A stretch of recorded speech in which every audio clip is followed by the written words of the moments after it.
Good morning and welcome everyone from Koba, जहाँ हम पिछले 2 नाइट से रुके हुए थे।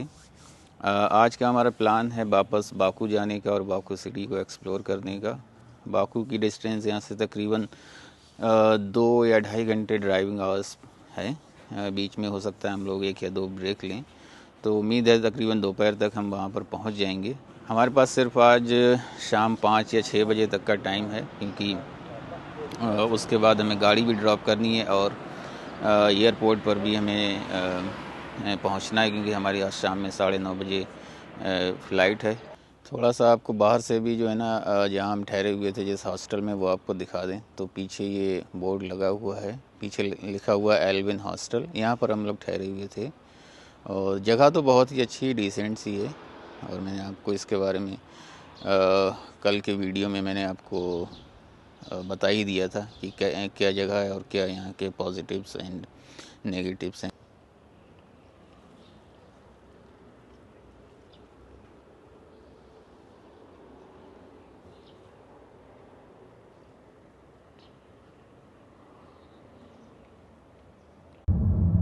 आज तो आंटी कैमरा बता देगा ना, कम से कम आज तो वायलेशन नहीं करवाना।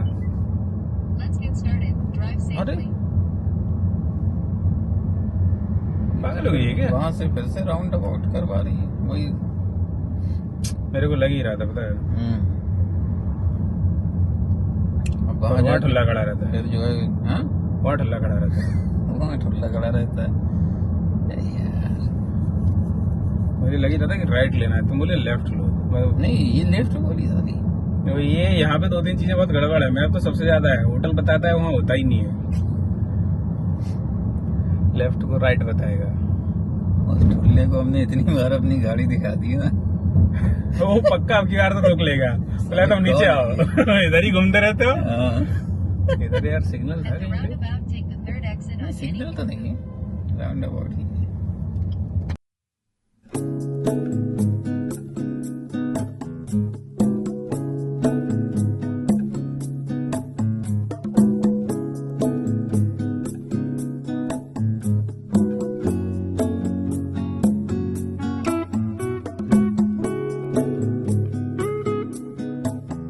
पता ही नहीं चलेगा कहाँ ऑयल उसी गड्ढे में जाके गिरेंगे। 180 की स्पीड में जा रहे हैं, हवा भर जाएगी है। आवाज तो पता नहीं इतनी डिस्बैलेंस होगी ना, गड्ढे में जाके गिरेंगे। ये मस्त है यार, देखो तो एकदम पास से शूट करो जो ऑयल निकल रहा है। चाहिए तो रुक सकते हो।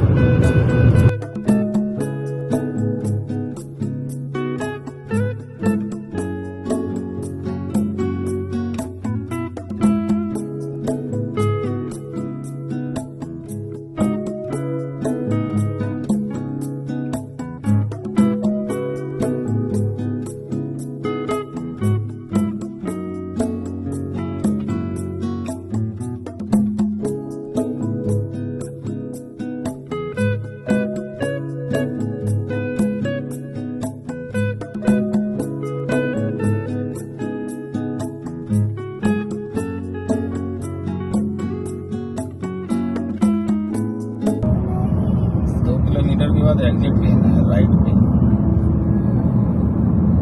2 किलोमीटर बाद ऐसे चलते चलते बस राइट पे निकल जाएंगे।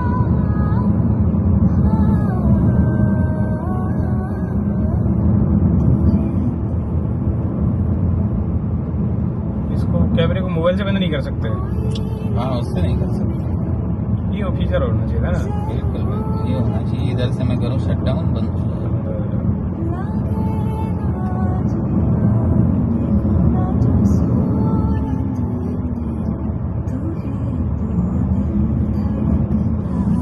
ये है क्या?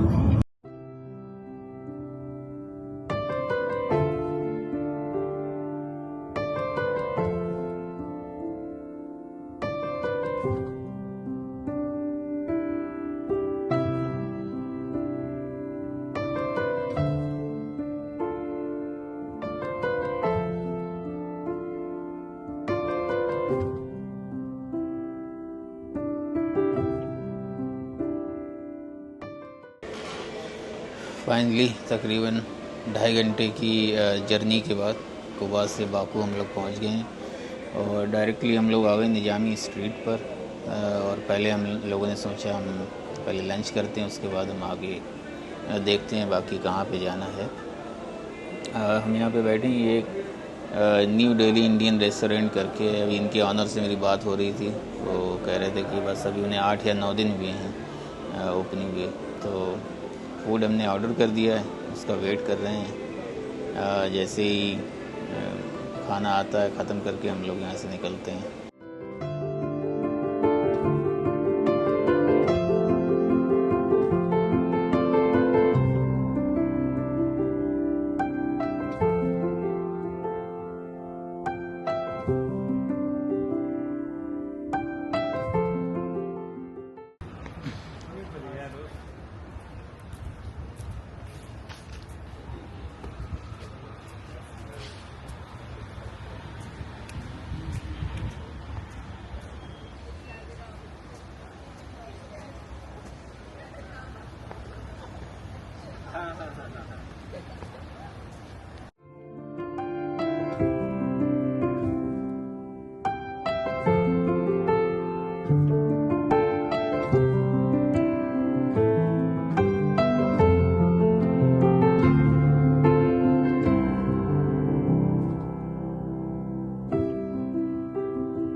हम लोग इस वक्त खड़े हैं शिरवान शाह पैलेस में, जो बाकू के ओल्ड टाउन में लोकेटेड है। ये पैलेस बना था अराउंड अर्ली 15th सेंचुरी में।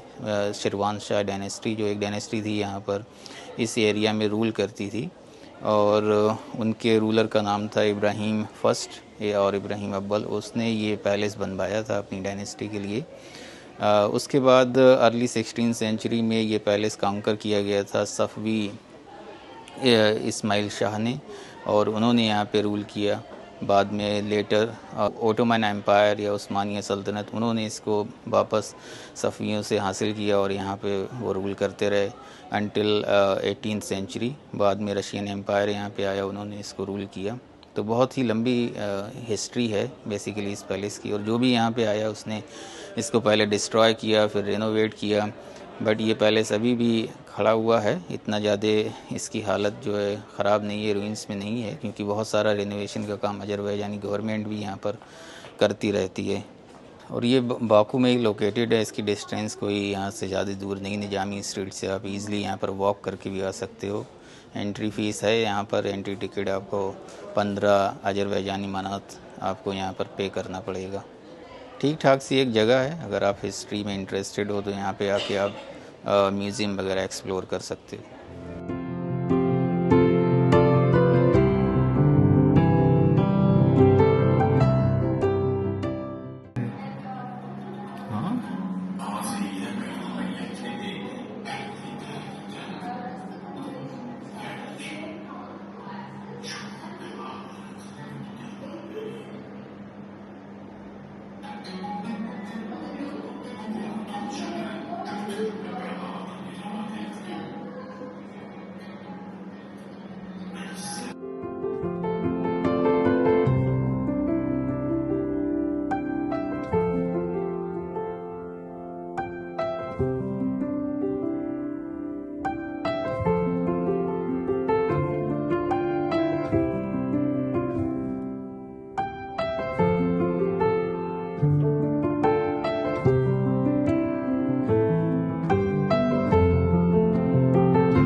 इफेक्ट है, इधर देखो, and this is my reflection.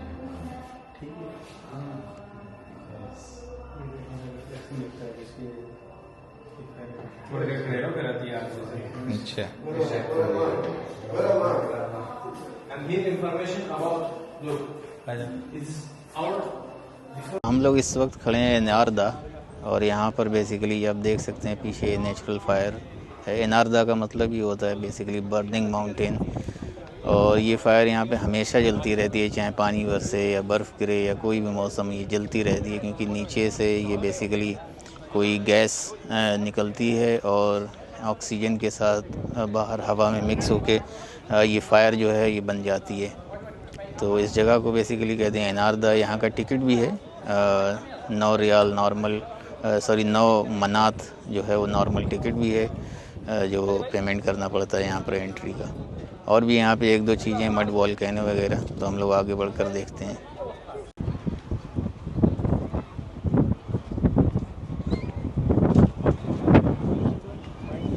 Photo निकल रहा है? हाँ बिल्कुल, बट पहले ऊपर चल के देखते हैं ना, ऊपर है क्या कहानी, या बस ऊपर ऊपर ही है।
फाइनली हम लोग अपनी बाकू की ट्रिप कंप्लीट करके आ गए हैं हैदर अलीएव एयरपोर्ट पर।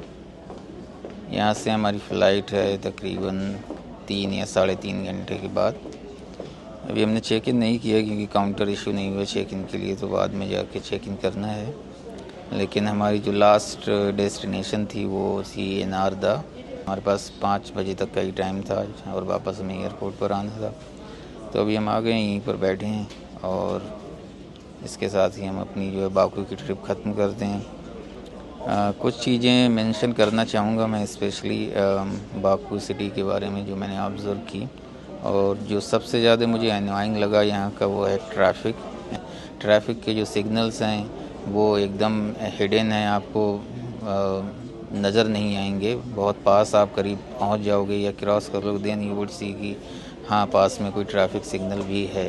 और उसके बाद दूसरी चीज़ ये है कि अगर आप बाकू आएँ तो मैं सजेस्ट करूँगा कि तकरीबन आप 5, 6 या 1 हफ़्ते 7 दिन का अपना प्लान बना के आएँ, छुट्टी लेके आएँ, क्योंकि इससे कम में अगर आप आओगे तो ये हैक्टिक होगा। क्योंकि मैं भी यहाँ पर आया हूँ, पिछले 4 दिन से कंटिन्यूस हम ट्रैवल ही कर रहे हैं और 4 दिन में तकरीबन हमने एवरी डे 300 किलोमीटर हमने अपनी गाड़ी चलाई है। तो अगर नहीं चलाते तो बहुत सारी चीज़ें छूट जाती हैं। इनफैक्ट बहुत सारी चीज़ें छूट भी गई हैं। यहाँ बाकू सिटी में हम आए हैं तो आज हमने हार्डली 3 या 4 लोकेशंस ही जो है हमने यहाँ पे कवर की हैं, और वो भी उनमें से 2 को थोड़ा डिटेल में किया है, बाकी तो ऐसे ही जो है देख के आ गए हैं। एक लोकेशन में रियली जो जाना जाता था वो थी हैदर अलीयब सेंटर, बड़ी खूबसूरत उसका आर्किटेक्चर बिल्डिंग है, आप गूगल पे सर्च कर सकते हो, लेकिन वो आज मंडे की वजह से वो क्लोज थी, तो वहाँ नहीं जा पाए। फिर हम लोग जो है शेरवान शाह पैलेस एंड इनारदा जो फायर माउंटेन है वहाँ पे हम लोग गए, वो 2 चीज़ें हम लोगों ने कवर की। और वही अगेन ट्रैफिक इतना है ज़्यादा है कि ठीक से ड्राइव नहीं कर पाए और सारा टाइम हमारा उसी में निकल गया। फाइनली कोई बात नहीं, जो चीज़ें हमें मेजर जो थी यहाँ की डेस्टिनेशंस वो हमने कवर की। कोवा भी गए हम, खिनालिक भी गए, बहुत ही खूबसूरत रूट था। कुशार में भी हमने थोड़ा टाइम स्पेंड किया, शाहदाग भी गए, बाकू सिटी में भी कुछ टाइम हमने स्पेंड किया यहाँ पर। तो ओवरऑल एक अच्छा एक्सपीरियंस है। तो अभी हम अपना ब्लॉग जो है यहीं पर आज का क्लोज़ करते हैं, और आपसे अगले ब्लॉग में मिलते हैं। जब भी जहाँ भी जाना होगा आपको पता चल जाएगा। अगर आपने सब्सक्राइब नहीं किया है तो सब्सक्राइब कर लीजिए, और अगर सब्सक्राइब ऑलरेडी कर चुके हैं तो शेयर करना मत भूलिएगा। दुआओं में याद रखिए, और आपसे मुलाकात होती है अगले ब्लॉग में।